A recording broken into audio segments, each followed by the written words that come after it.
Assalamualaikum warahmatullahi wabarakatuh. Good evening, Luzon, Visayas, and Mindanao. Together with the Presidential Communications Office, we bring you the latest, widest, and most comprehensive news coverage from the People's Television, IBC, Philippine News Agency, Philippine Information Agency, and Presidential Broadcast Service. I'm Princess Habiba Saripaudak from Radyo Pilipinas. Welcome to Balitang Pambansa.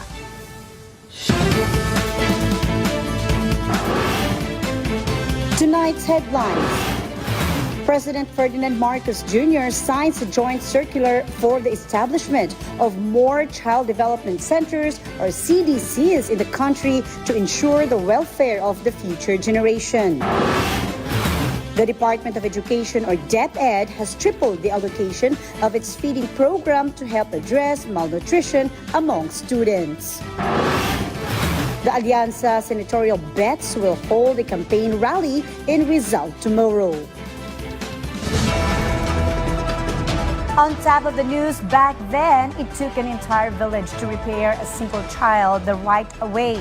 These days, it takes a whole of government strategy, both at the national and grassroots level. The latest Palace Bulletin, inked by the President, calls for 328 more child development centers nationwide to ensure the proper growth of kids, which is proof education and training of an individual in his or her formative years ranks high on the President's working agenda, as we hear more from our Kenneth Paciente.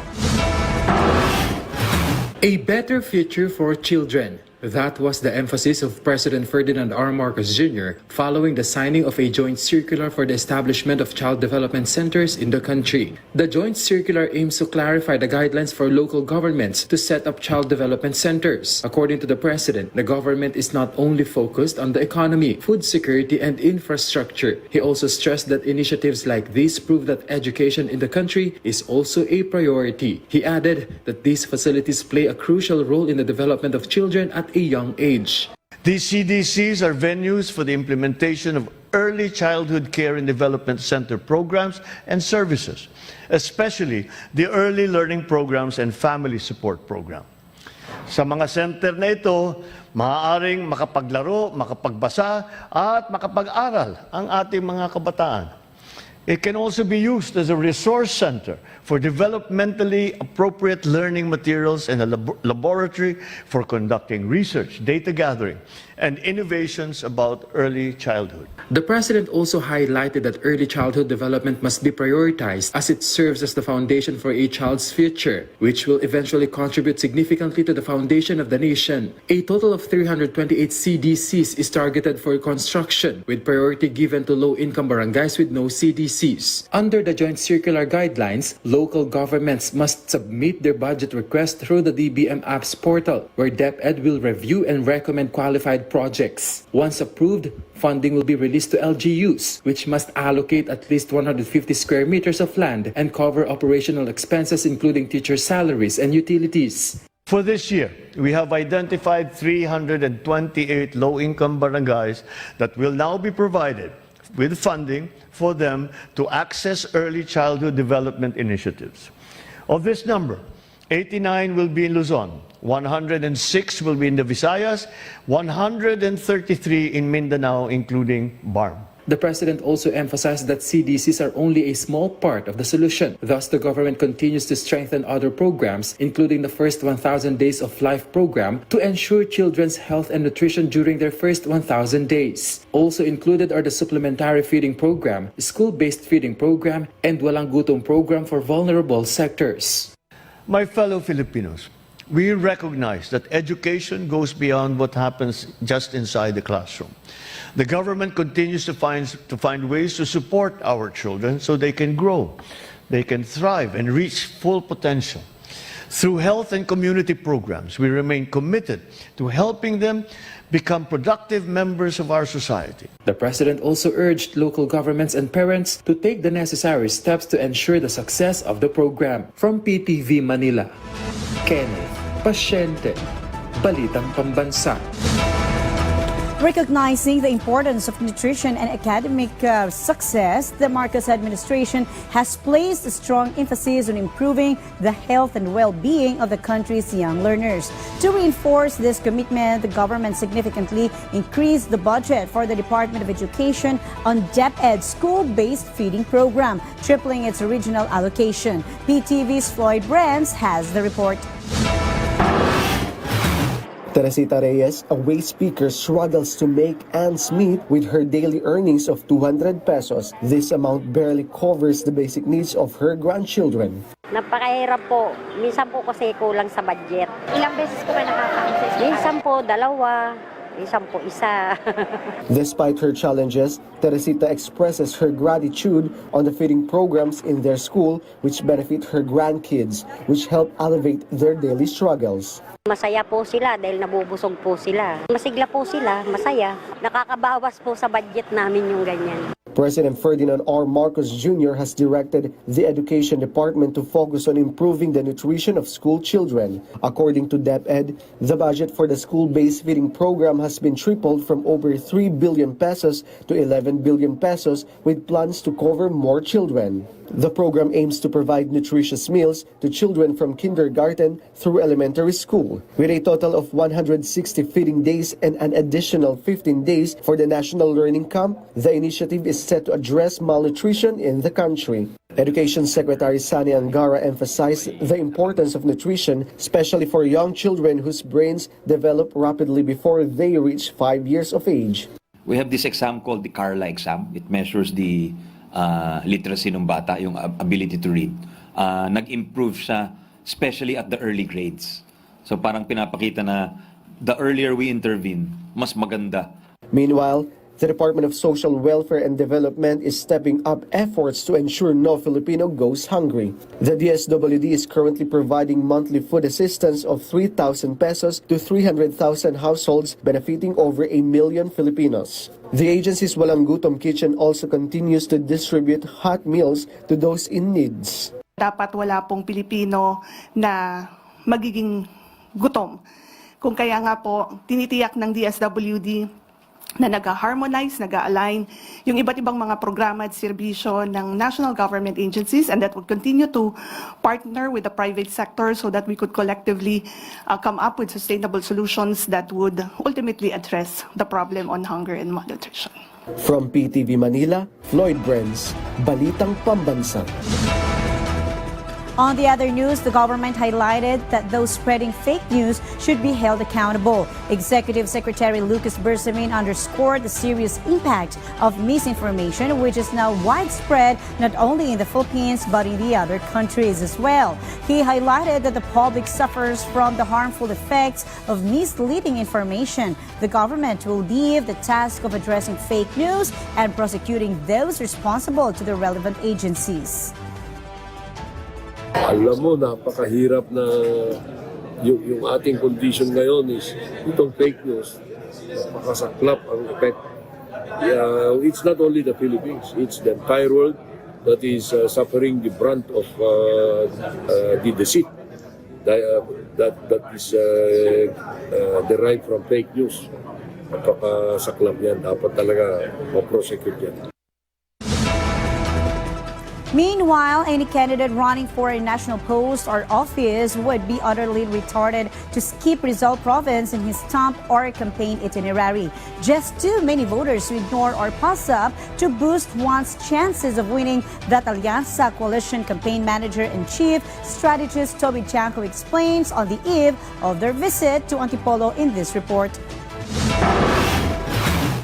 All is set for the 12th campaign rally of the Alianza para sa Bagong Pilipinas tomorrow in Antipolo City, Rizal. President Ferdinand R. Marcos Jr. himself will lead the event to endorse and personally campaign for the administration's senatorial candidates. According to Alianza campaign manager Toby Chanco, Rizal is a powerhouse and their visit to this province is important, being the 7th most vote-rich province in the country. He is confident the group will gain the province's support, especially since their candidates are doers who deliver time and again. Before the grand campaign rally, the administration's candidates have also continued holding various activities. Senator Pia Cayetano visited Ormoc City, Leyte, where she met with various sectors. House Deputy Speaker Camille Villar went to Bolinao, Pangasinan. House Deputy Majority Leader Erwin Tulfo visited Misamis Occidental. Makati City Mayor Abby Binay went to Rizal. Senator Bong Revilla thanked officials and residents in Quezon City for their support. In Angeles City, Pampanga, former DILG Secretary Benher Abalos got the endorsement of local officials. While Senator Lito Lapid had this to say after being included in the top senatorial candidates in a recent pre-election survey. Una-una po nagpapasalamat ako sa ating mahal na Panginoon at nagpapasalamat ako lalo na sa ating mga kababayan, patuloy ang pagmamahal nila sa atin at pagsuporta. Ayon po naman ay gagampanan ko ang aking tungkulin at paprotektuhan at lahat ng mabatas na para sa mahirap gagawin po natin. From PTV, Melales Moras, Balitang Pambansa. Executive Secretary Lucas Bersamin explained the letter sent by the executive branch to the Senate regarding the absence of the certain government officials at the second hearing about the arrest of former President Rodrigo Roa Duterte. He highlighted that many of the topics raised by the committee in its invitation were considered by the executive as falling under executive privilege, meaning they should not be made public. Therefore, they informed the senators that cabinet secretaries should not be compelled to answer questions on this matter.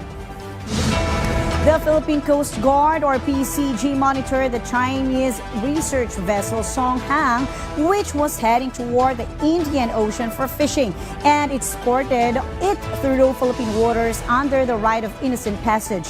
The vessel, carrying 25 Chinese crew members, showed no suspicious activities during its journey. Meanwhile, China issued a warning in response to Armed Forces of the Philippines, or AFP, Chief General Romeo Browner's comments on a possible Taiwan invasion, with the Philippine government clarifying that Browner's statement was about preparedness, not heightened alert.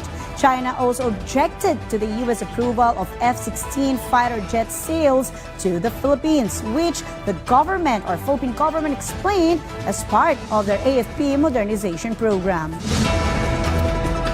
17 overseas Filipino workers detained in Qatar for staging a rally in support of former President Rodrigo Roa Duterte, who is currently facing charges for crimes against humanity at the International Criminal Court, or ICC, were granted provisional release, according to the Department of Migrant Workers, or DMW. PTV's Denise Osorio has the report.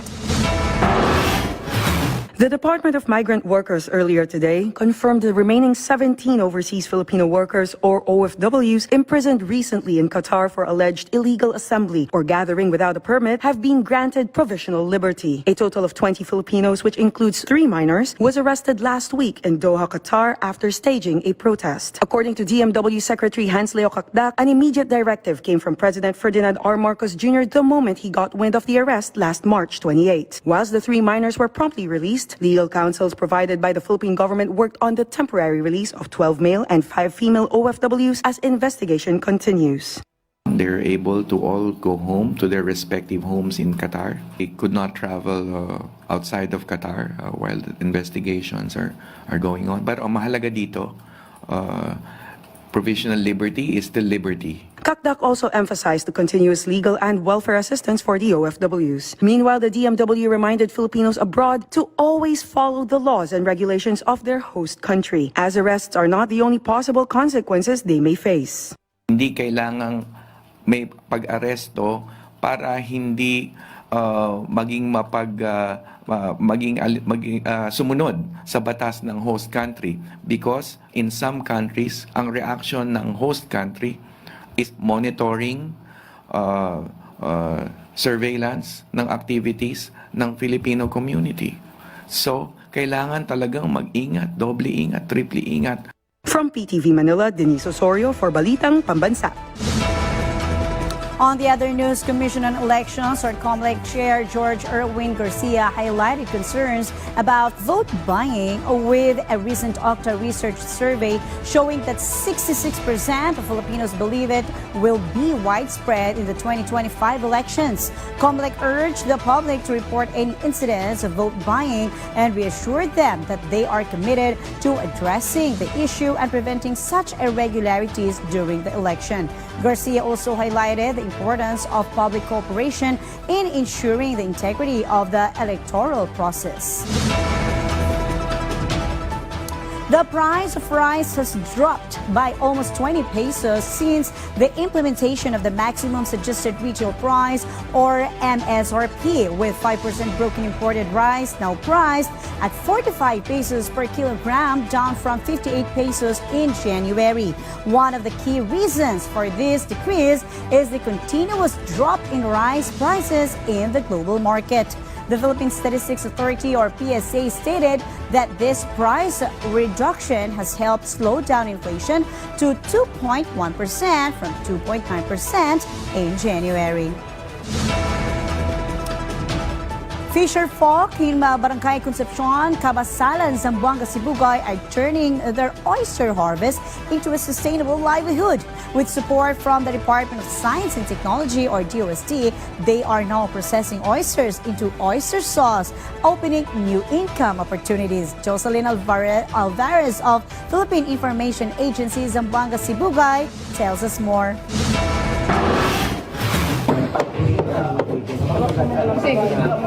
Fisher folk in Barangay Concepcion, Cabasalan, Zamboanga, Sibugay are turning their oyster harvest into a sustainable livelihood.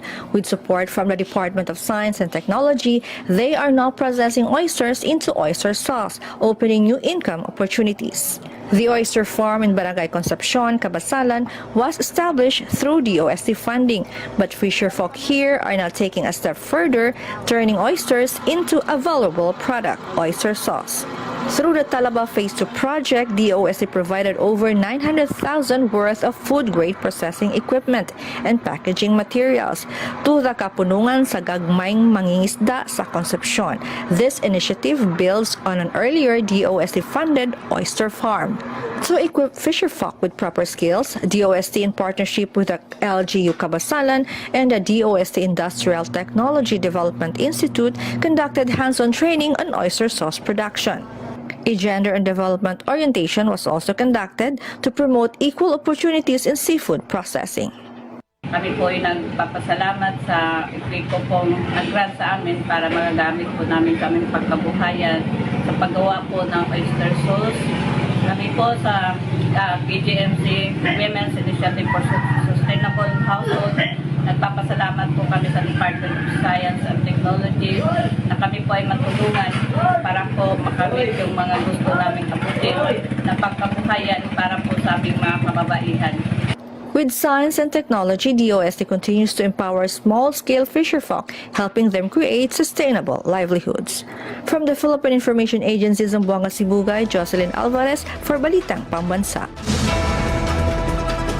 On the lighter news, to commemorate the 237th birth anniversary of Francisco Baltazar and to celebrate the National Literature Month, the Commission sa Wikang Filipino spearheaded the customary flower offering ceremony in Ngayon, Bataan. Rick Kiambao of Philippine Information Agency Central Luzon has the details.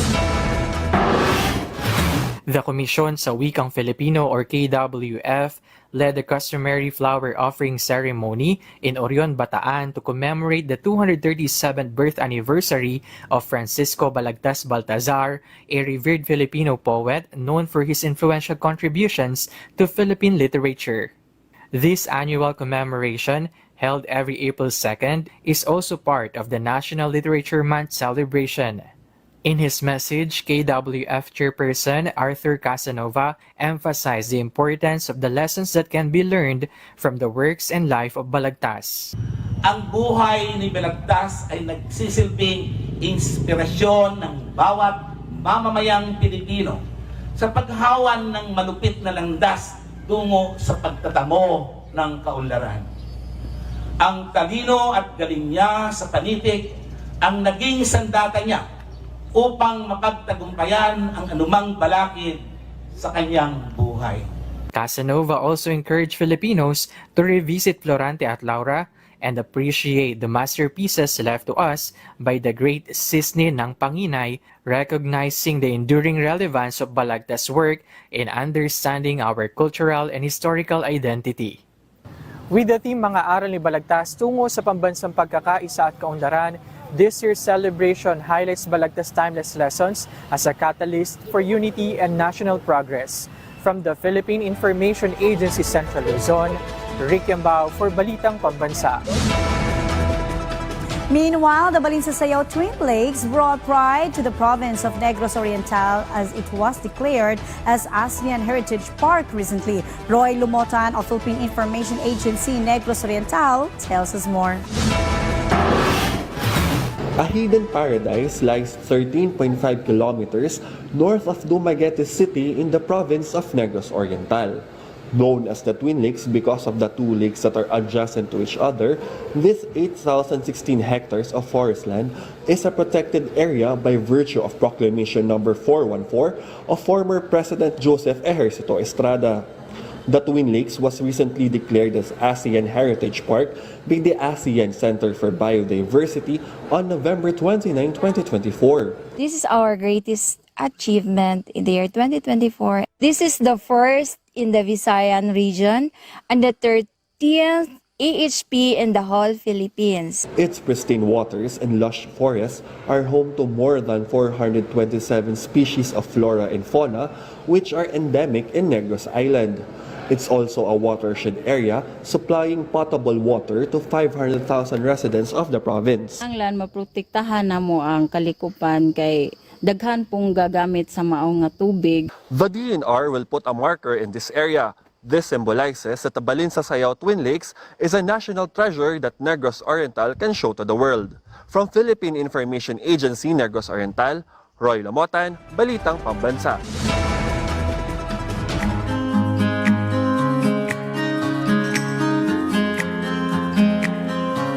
Ako po si Jerwin Macadenden, 42 years old, ARB beneficiary ng probinsya ng Quirino. Si Lola, siya yung dating nagtatanim ng puno rito, mais at saka puno ng kamoteng kahoy. Nakalipas ang ilang taon, yumao na po siya at pinagkatiwala sa akin ng lupa. At ako na po yung nagtanim ng mga prutas at yung mga iba pang pagkain po rito at saka nag-aalaga na rin po ng mga iba't ibang klase ng hayop. Mula nung sinimulan namin ito, nagkaroon kami ng pagkakataon na libre ng aming ulam at nakapagbenta rin po ng mga ibang prutas para mapantulong sa aming pamilya at sa mga nag-aaral ko pong anak. Nag-umpisa na rin pong nilakad namin sa DAR ang pagpapalipat ng pangalan sa aking lola papunta sa akin. At nung April 17, 2024, inakuha ko na po yung title at nakapangalan na po sa akin. Ngayong pong umaga, utos ng ating mahal na Pangulo, President Bongbong Marcos, ibigay na ang titulo sa lahat ng agrarian reform beneficiaries. Nagpapasalamat po ako kay Pangulong Bongbong Marcos, kay mahal na DAR Secretary Conrado Estrella III at sa lahat ng pamunuan ng DAR. Masaya po ako at masasabi ko na rin po, meron po kaming sariling lupa na sinasakat. Lola, kung nabubuhay ka pa, nakita mo na sana na fully developed itong lupain mo ngayon at ipagpapatuloy para sa kaunlaran ng iyong mga pamilya. Bagong Pilipinas, bagong buhay para sa pamilyang magsasaka.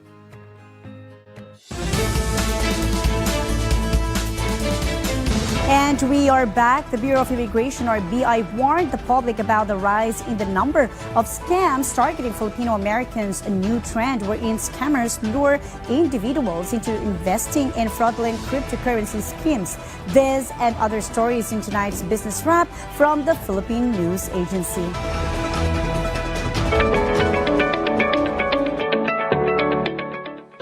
In our business news, Bureau of Immigration Commissioner Joel Anthony Viado warns the public of a new scam trend revealed by Filipino trafficking victims from Myawaddy, Myanmar. Viado said that scammers targeted Philippines by making them invest in fraudulent cryptocurrency while promising a high returns with little to no risk. Earlier, the National Bureau of Investigation, or NBI, arrested alias John, was among the individuals repatriated on March 26. Aside from being a recruiter of the scam hub, alias John was tagged as the developer of the new module Scamming Philams. The BI assured that the Interagency Council Against Trafficking is working to protect Filipinos abroad and ensure severe penalties for perpetrators. Meanwhile, the World Bank's Board of Executive Directors has approved a loan of $800 million to support the Philippine government's efforts in advancing clean energy and improving electricity markets and water management. The World Bank said the first Energy Transition and Climate Resilience Development Policy loan will accelerate energy transition and increase climate change resilience. The loan will increase the share of renewable energy in installed generation capacity from 30% in 2023 to 42% by 2027. World Bank Division Director for the Philippines, Malaysia, and Brunei, Zafar Mustafaoglu, said these renewable resources would help the country to lower electricity costs, improve energy security, and reduce pollution. He also said that this will also benefit the country in building a strong economy. That's the latest business news from the Philippine News Agency. This is Wilnard Barcelona for Balitang Pambansa.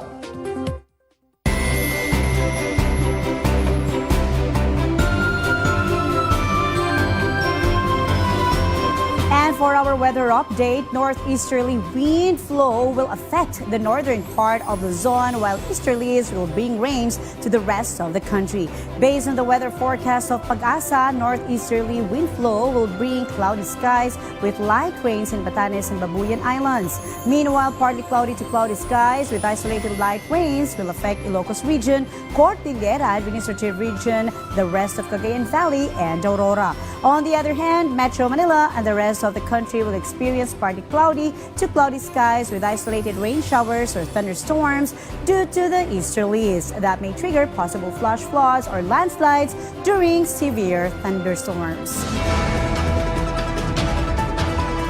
Jumu'ah Mubarak, and that concludes a rundown of the latest, widest, and most comprehensive news and information from all across the nation. This is your trusted news source, always ready to inform and serve the Filipino people. Catch Balitang Pambansa again tomorrow at 7 a.m., 12 noon, 6 p.m., and 9:30 p.m. for more updates and developments. From Radyo Pilipinas, I'm Princess Abiba Saripaudak, and this is your Balitang Pambansa.